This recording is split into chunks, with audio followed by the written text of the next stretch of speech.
A paz, queridos.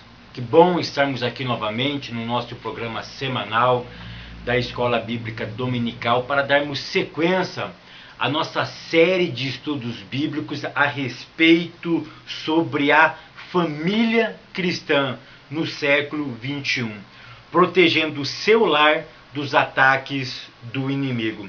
Hoje nós chegamos na lição de número 2.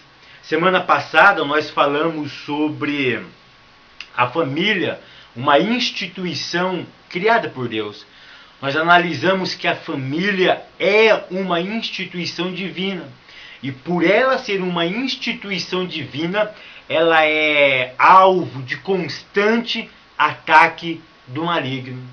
Hoje nós estaremos falando sobre o casamento bíblico. Tá? Hoje nós estaremos analisando o casamento em seu aspecto geral. Tá?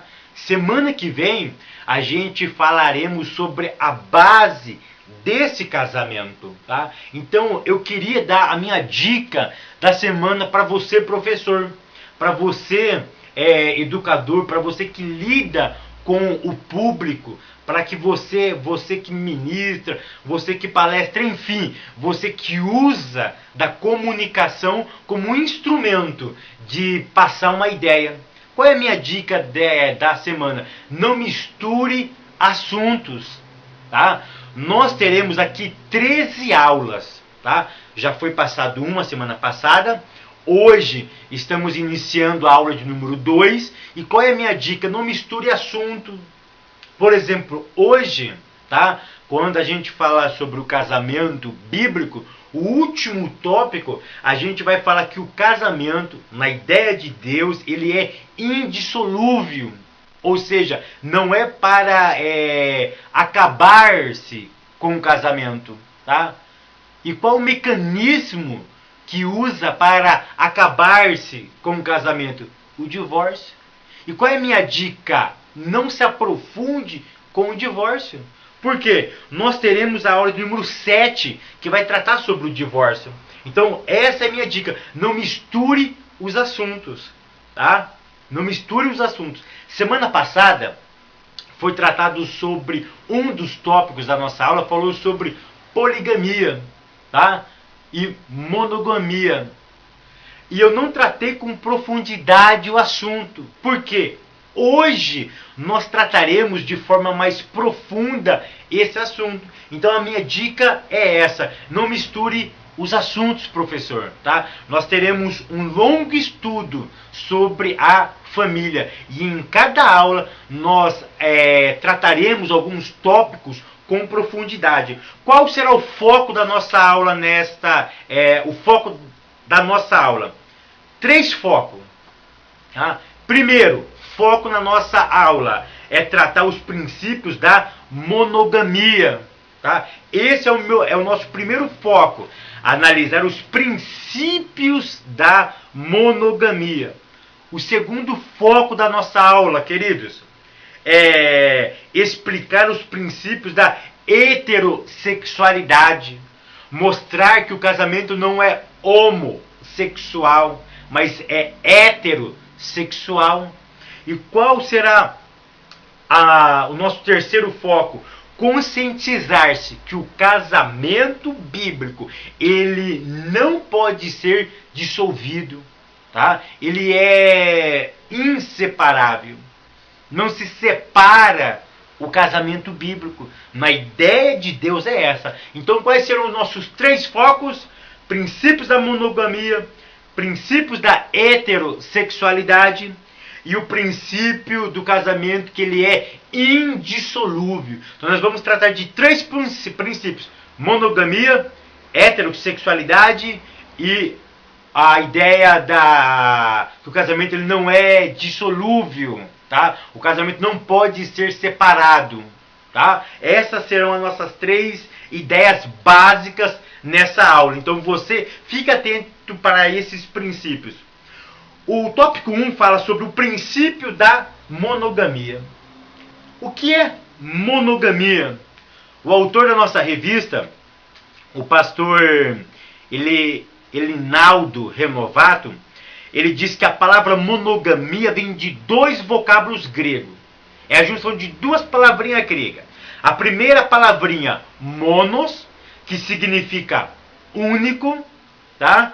E a outra palavrinha é gamos. Gamos, que significa casamento. Então, o que significa a palavra monogamia? Casamento único, tá? A ideia de monogamia, tá, é pegar um homem e uma mulher e se tornar um.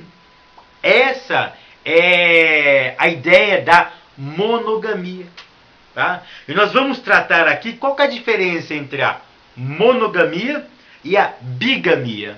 O que é bigamia? Olha o prefixo bi, tá? Ou seja, mais de um. Da ideia de várias pessoas se unindo no casamento. E nós vamos observar que essa prática da bigamia, ela é proibida nas Sagradas Escrituras. Qual é o princípio de Deus para o casamento? O princípio de Deus é a monogamia, ou seja, a junção de um homem, uma mulher, formar um casamento. Tá? Aí teve um aluno, lá da Paraíba, né? A paz para vocês aí da Paraíba, que ele fez um comentário na primeira aula sobre a respeito de homens de Deus, tá? Como Abraão, como Jacó. Isaac não, Isaac ele teve uma única esposa, Rebeca, né? E alguns homens do passado que tiveram uma íntima relação com Deus, mas usaram não da monogamia, mas usaram da bigamia. Tiveram várias esposas, inclusive Salomão. Salomão ele teve inúmeras mulheres e inúmeras concubinas, tá? Queridos, como explicar essa aparente contradição?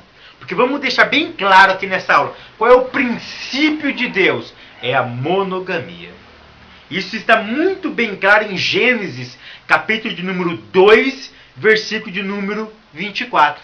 Gênesis, capítulo 2, verso 24, diz assim: portanto, deixará o varão o seu pai e a sua mãe, e apegar-se-á à sua mulher, e serão ambos uma só carne. Olha o princípio da monogamia estabelecido por Deus. Um homem e uma mulher. Mas como entender então a bigamia? Tá? Como entender a junção de homens no passado que tiveram mais de uma mulher? Tá? Eu estava pesquisando e alguns teóricos eles chegam a algumas conclusões. Primeira conclusão que eles chegam, e que eu vou passar aquilo que que eu aceitei como verdade também daquilo que eu li, porque existem várias ideias e várias ideias errôneas, tá? Eu vou dar algumas ideias que acredito ser mais próximo da verdade. Primeiro, a Bíblia ela não existe textos, tá? De forma explícita no Antigo Testamento proibindo a bigamia. Ou seja, não há nenhum texto expresso, não há nenhuma norma legal trabalhando na questão jurídica a proibição. Não há algum termo negativo proibindo, tá, a bigamia. Ok? Essa é a primeira ideia. Tá? A segunda ideia: nós, desses textos, como de Gênesis 2, verso 24, o que nós extraímos desse texto? Princípios. Ou seja, pode observar que não há uma taxatividade de Deus. Não há uma norma estabelecida por Deus, aonde ele estabelece, tá, como norma de lei o que? A monogamia. Em Gênesis 2, verso 24, está aqui um princípio. Ou seja, desse texto, dessa narrativa, nós extraímos o que? Princípios. Tá? Uma outra ideia muito interessante que eu achei também, que naquela época Deus queria preservar as mulheres da prostituição. Olha que interessante. Naquela época existiam muitas guerras. E quem ia para as guerras? Os homens. E naquela época a questão numérica de mulheres era muito, muito superior à dos homens. Hoje há uma estimativa que existe 47% de homens e o resto 53% de mulheres. Tá? Naquela época a porcentagem de mulher era muito elevada. Tá? E outro detalhe, as mulheres perdiam seus maridos com facilidade por causa das guerras. Então as mulheres, elas ficavam sem marido. Quando elas ficavam sem marido, motivado por motivo de guerra, o que acontecia? Elas ficavam como espólio. Elas ficavam como serva. Tá? E então qual que foi uma das soluções, não criada por Deus, mas da sociedade da época, tá? Para minimizar a prostituição, para minimizar a escravidão das mulheres, houve uma permissão, tá? Que homens tivessem mais de uma mulher. E que eles tratassem todas elas com dignidade. Não pense os senhores, por ter várias mulheres, ele trataria elas de várias formas, de forma alguma. É claro, é óbvio que nós vemos isso nos textos, nas narrativas bíblicas, tá? Que os homens que tiveram mais de uma mulher tiveram problema. Lembra de Eucana? Tá? Eucana tinha duas esposas, Ana e Penina, e elas viviam em conflito por causa que uma era estéril e a outra era fecunda, e elas ficavam brigando entre si. É claro, é óbvio que na bigamia há as suas dificuldades de relacionamento, tá? Mas respondendo a pergunta de muitas pessoas, por que houve essa permissão? Tá? Primeiro, não há um texto explícito, não há uma norma estabelecida de forma jurídica no texto sagrado onde há a proibição explícita disso. Segundo detalhe, a partir de Gênesis, capítulo 2, verso 24, existe um princípio da monogamia. Mas não há uma taxatividade no termo de forma jurídica proibindo a bigamia e estabelecendo como norma estabelecida de forma judicial dentro de uma sociedade a monogamia. Tá? O outro princípio que eu peguei e que eu achei muito interessante, que era para preservar as mulheres de prostituição e de escravidão. Tá? Esse princípio eu achei um princípio muito interessante. Tá? Não expunha as mulheres à prostituição. Porque elas tendo seus esposos, elas se tornavam uma presa muito fácil da sociedade daquela época. Que a sociedade contemporânea daquela época, ela era o quê? Era machista. Tá?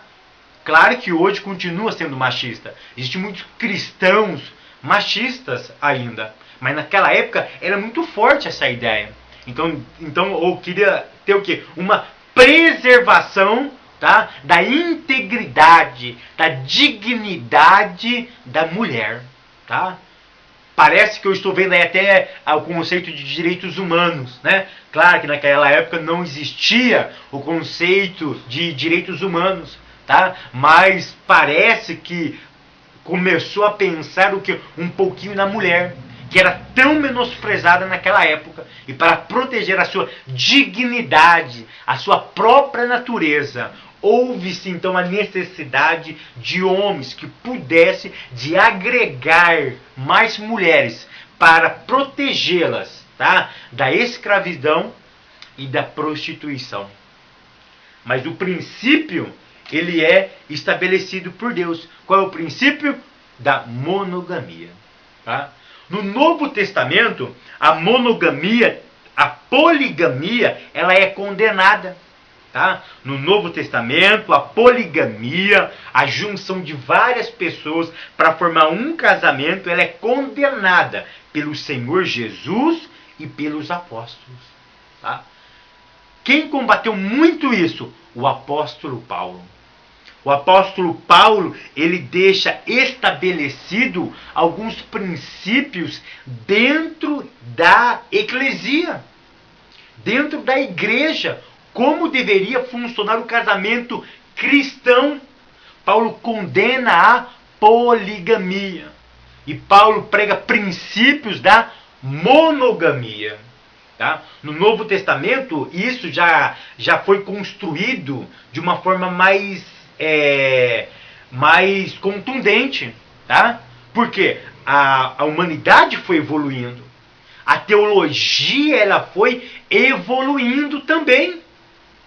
Então chega no Novo Testamento, já existe o quê? Já existe uma consolidação de que homens de Deus não poderiam ser mais polígamo, não poderiam usar mais da poligamia, deveria usar sim da monogamia.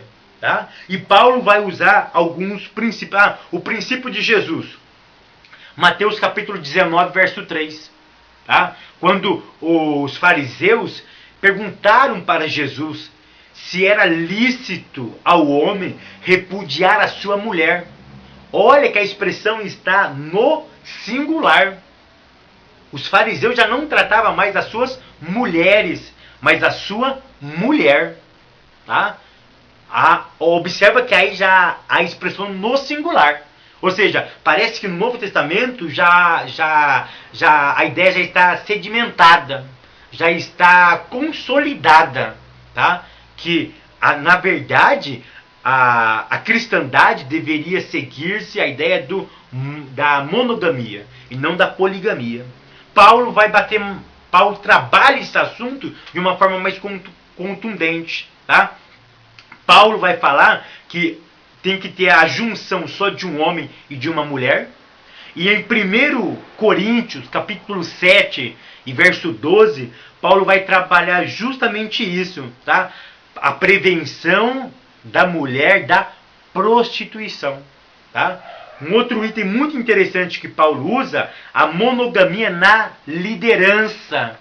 Nenhum líder eclesiástico do Novo Testamento poderia ser polígamo, ou seja, ele não poderia ser um homem que tivesse várias mulheres. Ele deveria usar o princípio da monogamia e não da poligamia, não da bigamia, não ser um homem que tivesse várias mulheres. Ele deixa esse detalhe muito bem em 1 Timóteo, capítulo 3, verso 2. Que o bispo seja irrepreensível, marido de uma mulher. Não poderia ter várias, deveria ter uma. O princípio está estabelecido. E esse princípio também vale para o diácono. Tá? Então, o casamento ele é mono. Ele não é bi, ele não é poli, ele é mono, é único, é um homem e uma mulher. Vamos para o segundo princípio, queridos.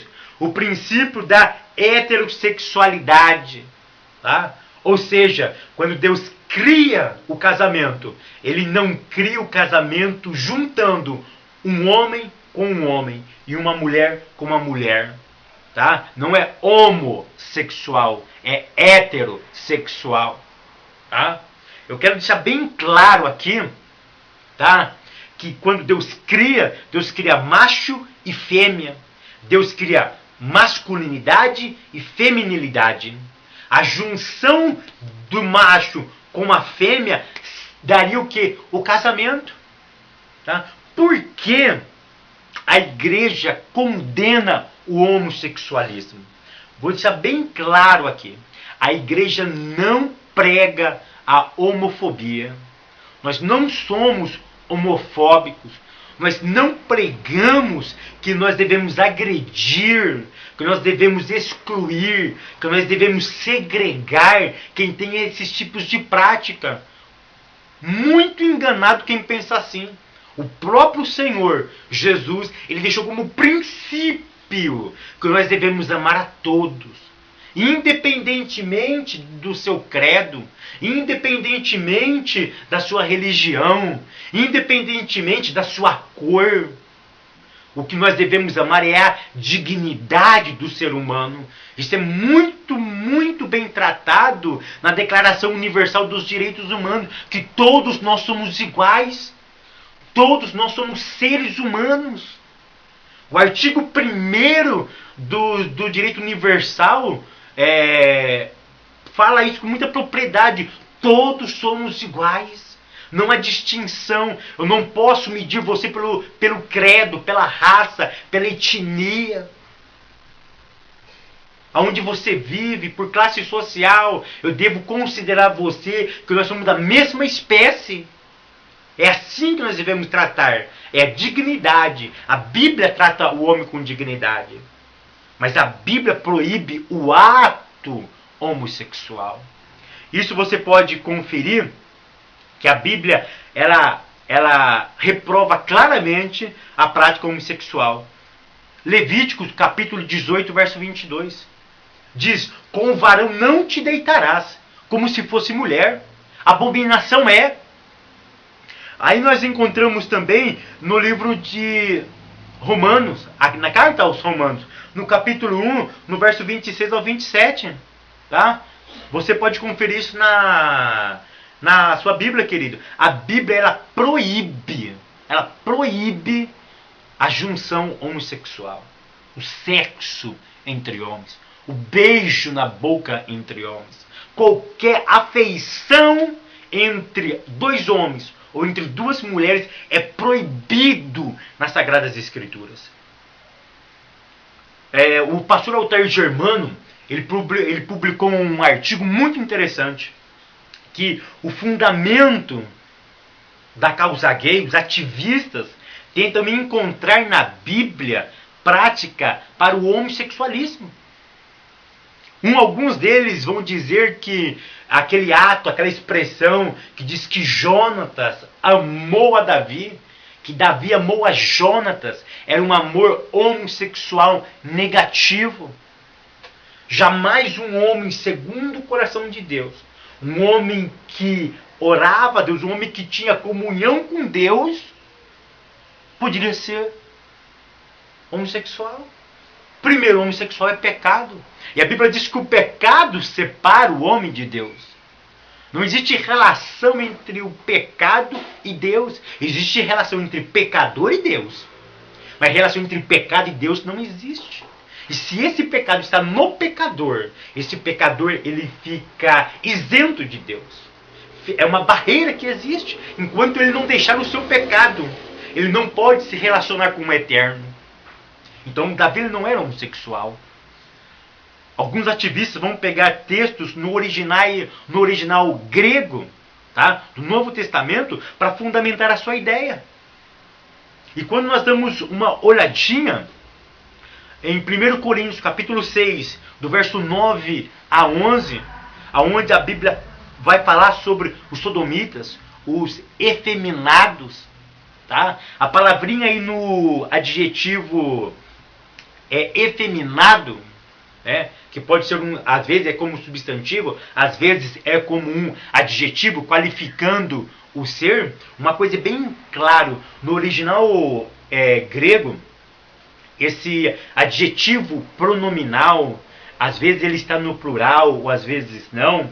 Os grandes teóricos, os grandes acadêmicos dizem que a palavra efeminado significa no original suave, macio ao toque, delicado, um meio de luxúria contra a natureza, efeminado. Ou seja, essa expressão malaqui, no original grego, significa suavemente. Ou seja, ser tocado de forma suave. Tem um outro acadêmico que ele diz que essa palavra no grego significa efeminado. Efeminado é um termo técnico para o parceiro passivo em relações homossexual. Tá? Esse outro teórico, na chave linguística do Novo Testamento, da editora Vida Nova, ele diz que o efeminado é um termo técnico para o parceiro passivo das relações. É aquele que sofre a ação. Tá? É o suave, é o passivo. É aquele que está sofrendo a ação de outro sujeito. O outro é ativo, ele é o passivo. Ou seja, a Bíblia, ela proíbe essa prática. Tá? A Bíblia vai falar sobre efeminados. A Bíblia fala sobre homossexuais. Na nova versão internacional, fala de homossexuais passivos. Na nova tradução da linguagem de hoje, fala homossexuais. E a Bíblia de Jerusalém usa a expressão efeminados. Uma coisa nós temos que deixar muito bem claro aqui. O princípio de Deus é o princípio da heterossexualidade. E jamais foi um princípio da homossexualidade. Não adianta vir com esses argumentos. Ah, mas no mundo animal existe o homossexual. Existe a prática do homossexualismo. Queridos, não caia nessa falácia. Não caia nessa falácia filosófica. O texto bíblico deixa bem claro que o pecado afetou o quê? A fauna, a flora. Afetou o reino animal. Paulo diz na sua carta que ele ouviu o gemido da natureza. E a natureza estava gemendo por quê? Por quê? Ela estava gemendo por remissão. Ela queria ser redimida, ou seja, ela queria voltar ao Gan Éden, ao estado original, da forma que Deus tinha criado. Porque o pecado de Adão e Eva afetou o reino animal. E o reino animal, na origem, vou deixar bem claro aqui, vou ser taxativo. E não tinha práticas homossexual entre os animais. Tá? Porque existe esse argumento aqui. O pastor Altair Germano, ele trabalha essa ideia negativo. Negativo, outra coisa. A igreja não é intolerante. Tá? Os ativistas gays, eles dizem que nós somos intolerantes. Nós não somos intolerantes. Eu quero ler aqui um fragmento do livro Filosofia e Cosmovisão Cristã, que o pastor Altair Germano, ele usa esse fragmento para explicar o que é tolerância. Tá? Diz assim, ó, segundo eles, há um sentido clássico no princípio da tolerância. O que é tolerância? Onde uma pessoa declara que seu conceito moral é verdadeiro e de seus oponentes falsos. Ainda assim, essa pessoa respeita os oponentes como pessoa e seus direitos de defender seus pontos de vista. Desse modo, a pessoa tem a tarefa de tolerar um conceito moral diferente. Não no sentido de achar que seja moralmente correto, mas ao contrário, no sentido de continuar a valorizar e respeitar seu oponente. Tratá-lo com dignidade, reconhecer seu direito de argumentar e de propagar suas ideias. É exatamente esse o posicionamento da igreja cristã. Então, nesse fragmento que eu li aqui de filosofia e cosmovisão cristã, o que é a tolerância? Eu ouço o seu argumento, ainda que na minha cosmovisão ele seja antagônico, ele seja diferente, ele seja o oposto, mas eu aceito. Eu tolero você pela sua dignidade como ser humano. Eu não preciso aceitar a sua ideia como verídica. Eu tenho que aceitar você como dignidade humana, como ser humano. Tá? Essa é a posição da igreja. Nós não somos intolerantes. Nós não pregamos a intolerância nos atos homossexuais. O que nós pregamos é o seguinte: nós não devemos aceitar a ideia. Isso não é ser intolerante. Tá? O artigo 5º da Constituição Federal, o seu parágrafo 4º, diz o seguinte: é livre a manifestação do pensamento, sendo vedado o anonimato. É livre a manifestação do pensamento. Ou seja, então, vocês têm direito de falar, e nós temos o direito de falar também. O que nós temos que nos respeitar é a dignidade do ser. Eu não sou melhor do que vocês, e nem vocês são melhor do que eu, pelas nossas diferenças das ideias. Nós somos humanos, nós somos seres humanos, nós somos seres do mesmo Pai. Nós somos dignos de ter os nossos direitos respeitados. As ideias são diferentes. O campo das ideias, ele pode ser debatido, combatido. Nós podemos fazer dialética do pensamento. A própria Constituição nos garante. A Bíblia nos garante isso. John Stott diz que crer também é pensar. Pensar também é crer. Não podemos ficar presos a dogmas. Não podemos ficar presos a conceitos humanos. E a Constituição ela nos garante. É livre a manifestação do nosso pensamento, sendo vedado o anonimato. Então nós não somos intolerantes. Esse é o segundo princípio. O princípio da heterossexualidade. Sabe por que o homossexualismo na Bíblia não funciona? Algumas reduções. Já imaginou, qual é a ideia original de Deus? Um homem e uma mulher. Esse homem e essa mulher se relacionam sexualmente. O sêmen penetra dentro da mulher para nascer o quê? Filhos. Para que a raça procria. 2 homens conseguem gerar filho? É claro que não. 2 mulheres conseguem gerar filhos por si só? É claro que não. Então isso é incompatível com o princípio qual? Da procriação. É incompatível com a ideia de crescer. Então isso, queridos, tem que ser muito plausível. Vamos fazer o seguinte, acaba com toda relação heterossexual. Vai ficar só relação homossexual. Homem com homem. Mulher com mulher. Dentro de uns anos, acaba a raça humana. Porque, por si só, tá? De forma biológica, é impossível ter geração de filhos. Então, se é impossível, o princípio da vida é procriar.